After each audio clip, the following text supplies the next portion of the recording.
Welcome to the Microsoft Ads Training Kit Chapter 30. How to target countries. In this video tutorial, we are going to take a look at how to target countries, step by step. So let's get started. So from our Microsoft Ads dashboard, select all campaigns and then select campaigns. Select one campaign from the list. Now select locations. Here you can all your added locations with their bid adjustments. Now click on Add Locations button. Here select Let me choose specific locations and manually enter your location. Choose target for your entered location from drop-down list. Or you can also exclude it from here as well. Once added, click on Done button. Now it won't appear in the list, because first you need to save it. Then check all your targeted locations and you can also make bid adjustment for them.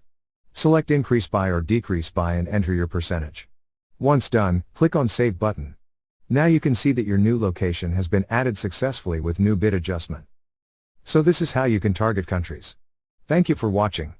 Please proceed to Chapter 31. Ad Extension Overview.